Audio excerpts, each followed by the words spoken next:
皆さんこんにちは。夫婦グルメ旅行チャンネルです。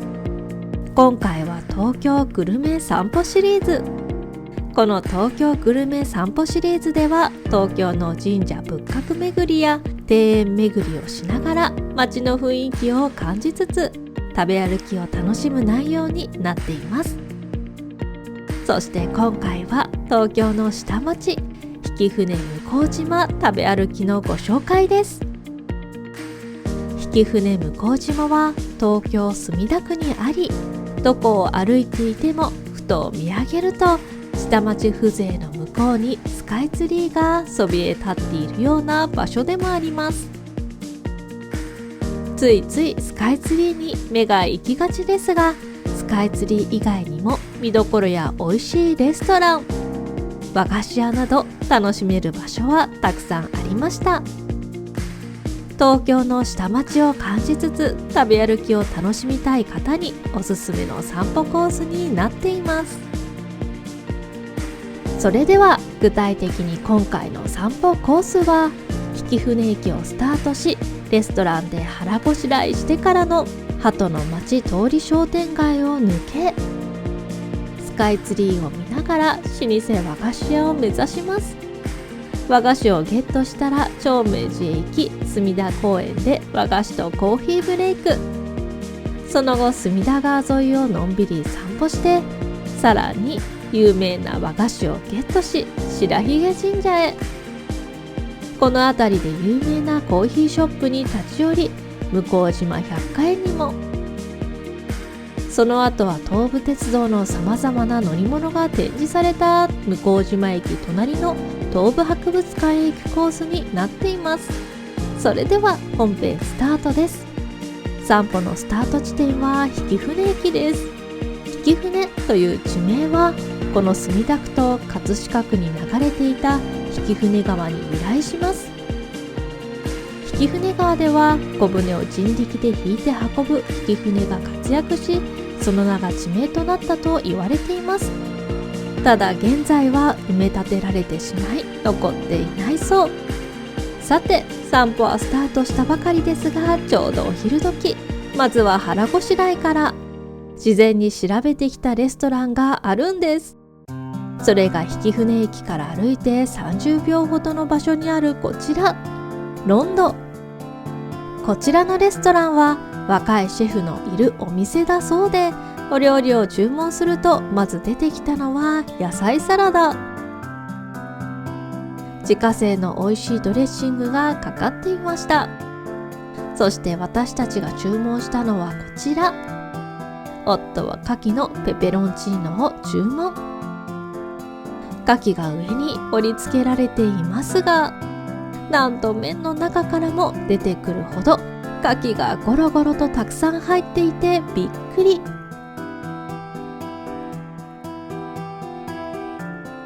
私は菜の花とからすみのパスタを注文しました。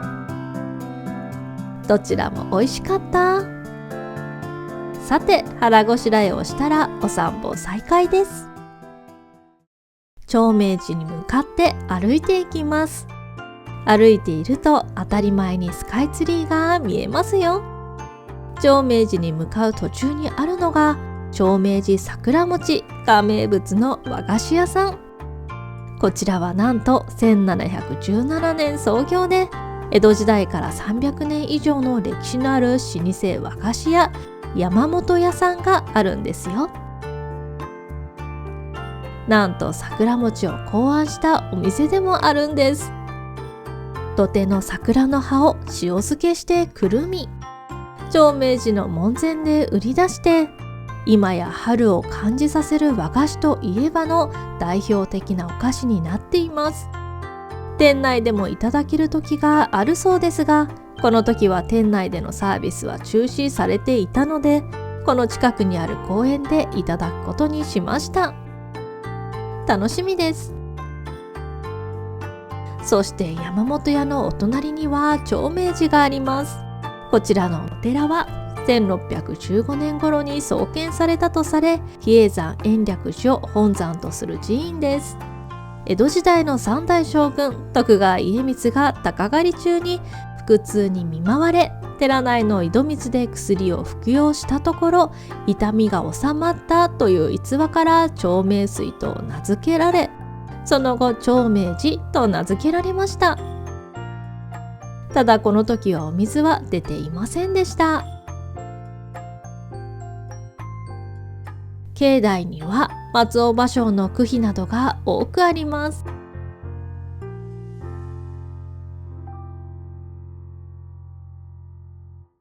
長命寺を後にし、向かったのは歩いて2分ほどの隅田公園へ。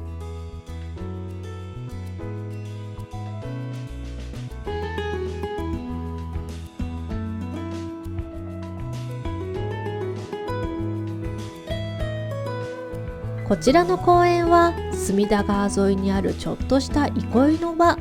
散歩やランニングをされている方がいたり、カップルでピクニックをされている方がいたりと、それぞれ自由にのんびりと過ごすことができる場所です。そして何より目の前の隅田川を見ながら過ごす時間はとても気持ちのいい時間でしたよ。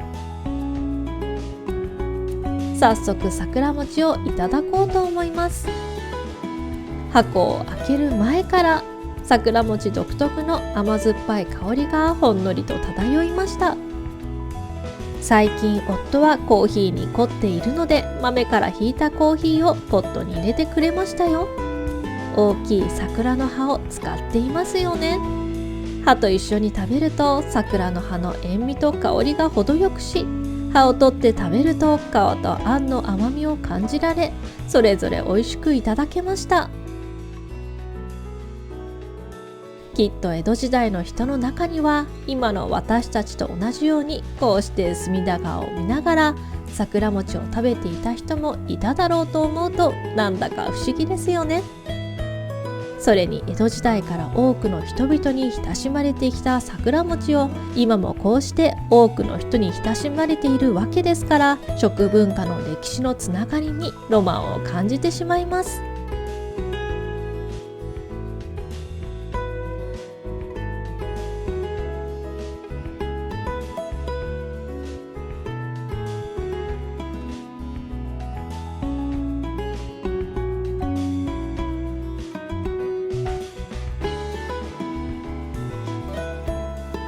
それでは隅田川沿いをしばらくのんびり歩いていきます。次に向かうのは白髭神社です。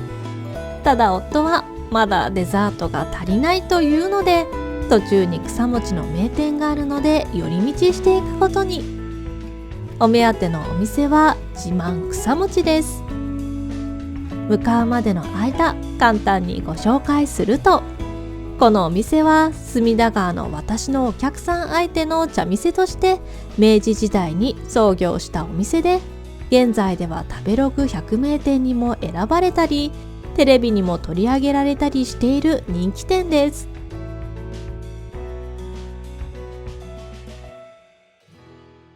さすが人気店だけあって、この時も4組ほど並んでいました。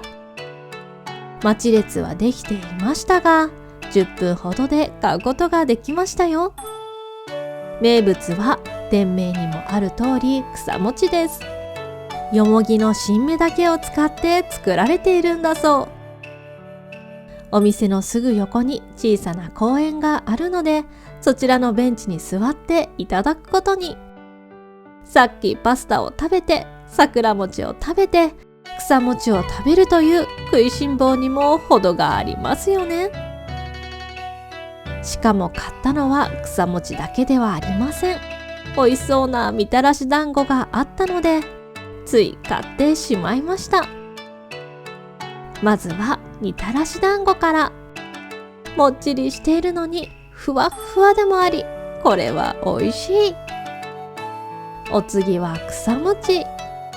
よもぎのいい香りが鼻から抜けていきます。とっても爽やかないい香りです。こちらもふんわりとしつつも弾力があり美味しいです。お腹いっぱいになり、次に向かうのは白髭神社。向かう途中に葛飾北斎の絵が飾られています。絵本隅田川両岸一覧から現在の白髭神社である白髭明神社の鎮守の森が描かれているそうです。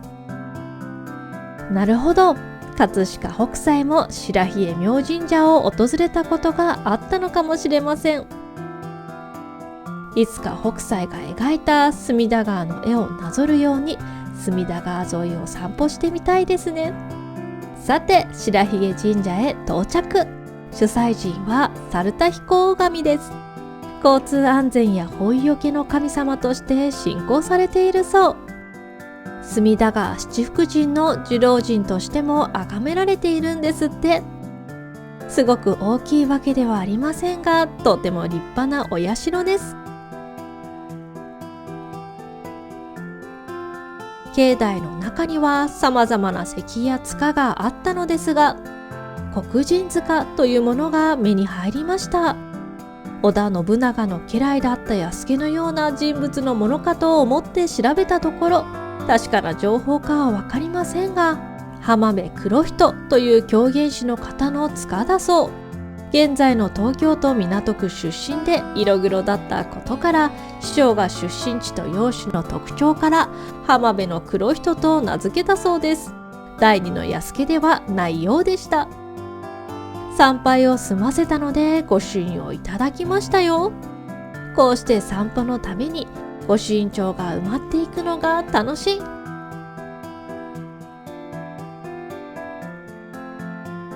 白髭神社を後にし向かったのは百花コーヒーです。白髭神社の神主さんにおすすめされたので行ってみることにしたんです。たくさんの種類のコーヒー豆が棚に置いてあり、店内で豆をひいてくれるんですよ。せっかくなのでテイクアウトでアイスコーヒーを注文しつつ、コーヒー豆も買っていくことに。かなりすっきりしているのに香ばしさがあり、夫はとても気に入っていました。30分ほど豆を煎るのに時間がかかるということなので、このお店から歩いて3分ほどの場所にある向島百花園へ。向島百花園への入場料は大人150円です。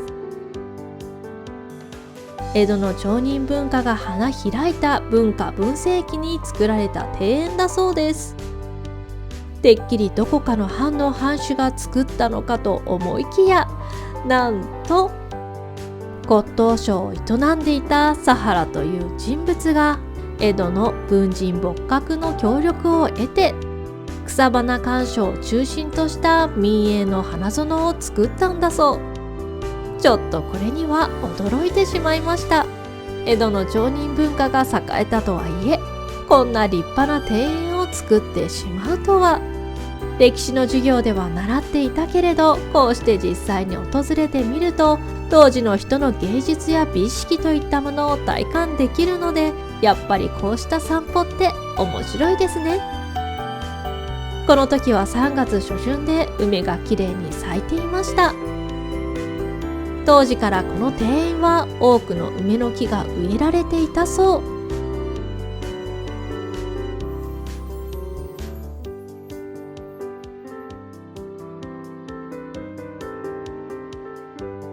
梅だけでなく季節ごとに様々な花が咲くようで、この池では菖蒲の花も見ることができるみたいです。菖蒲の時期なので5月頃でしょうか。この時期に行ってみてもいいかもしれませんね。また庭園の中には江戸時代の日本橋の石柱があり、おそらく模造品ですが、文字は徳川慶喜のものとのこと。なぜあるかは不明です。また庭園の中には様々な石碑が置かれていました。こうした石碑が40基もあり、10基は江戸時代、残りは明治時代に置かれたそう。俳句なんかが彫られていましたよ。園内にはこうした石碑の案内マップもあるので、案内マップ片手に園内を散策するのも楽しかったです。夫と池の周りにあるベンチに座りながらちょっと休憩。草餅とみたらし団子はここで食べるべきだったのではと2人で笑ってしまいました。向こうにスカイツリーがそびえ立ち、この美しい景色を見ながらの草餅と団子は格別だったでしょうね。皆さんが行かれた際はぜひそうされてみてください。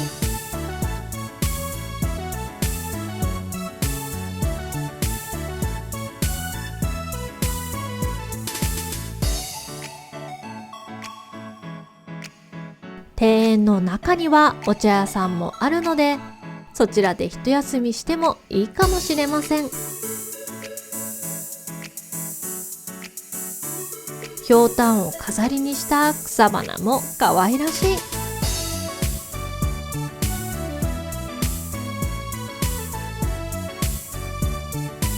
向島百花園を後にし、もう一度百花コーヒーへ。お願いしていた豆を用意していただきました。家で飲むのが楽しみです。さて次に向かったのは東武博物館。こちらは向島駅に隣接しています。この博物館では東武鉄道の歴史や車両など様々な展示がされているんですよ。特別電車が好きというわけではないけれど、旅行が好きな私たちなので、珍しい電車を見ればワクワクした気持ちになります。開業時にイギリスから輸入した蒸気機関車なんかもあり、なかなかすごい迫力がありましたよ。こちらは乗ることができませんが、展示されている中には実際に乗って座ることなんかもできるものもありました。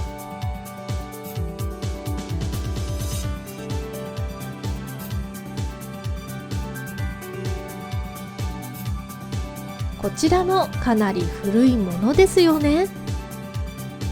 浅草を通る電車のようです。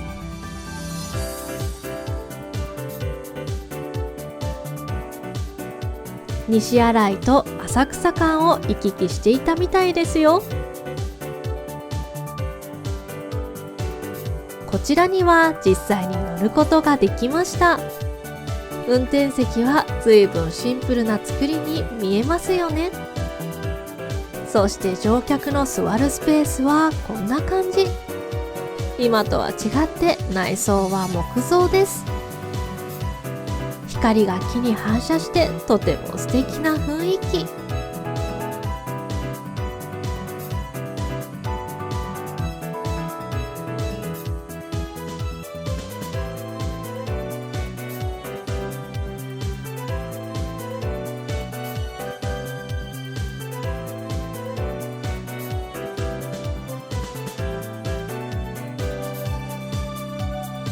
博物館の中には実際に車両だけでなく、こうしたミニサイズの電車も展示されていて、こちらはスペーシアですかね。日光へ行くときに何度か乗ったことがあります。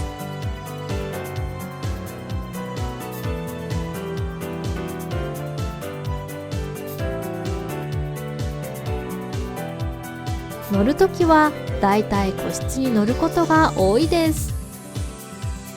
反対の窓から見ると個室の中も見ることができました。とてものんびりできるので私も夫も気に入っています。実際の個室車両もあって、まさにこんな感じ。夫は横になっていることが多いですよ。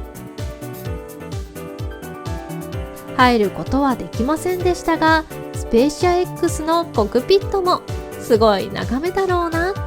まだ最新のスペーシア X には乗ったことがないので乗ってみたいですね。またもちろん敷地内ですが、外にも展示がありましたよ。私的にすごく面白かったのは模型電車。確か100円入れると動かすことができるんですよ。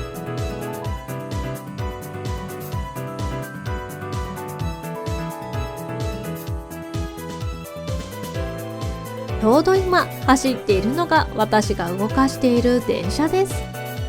駅に入っていくところなので停車させようと思うのですが、これがなかなか難しい。こんなんじゃ乗客からクレームが来てしまいますね。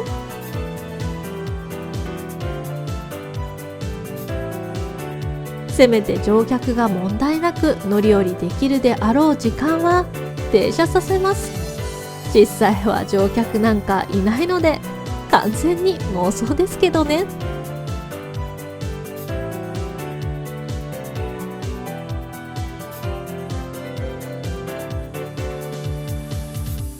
その他にもたくさんの電車が展示されていて、1時間ほどたっぷりと遊び見てきました。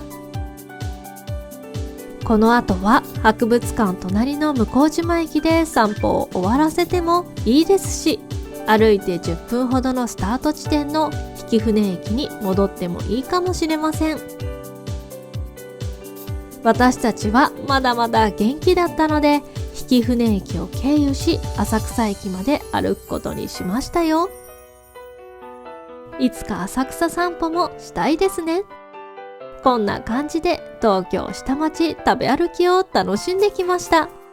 今後も様々なグルメや旅行、そして散歩シリーズをご紹介していきますので、ぜひこの機会にグッドボタンとチャンネル登録よろしくお願いします。この動画を少しでも楽しんでいただけると嬉しいです。それではまた次の動画でお会いしましょう。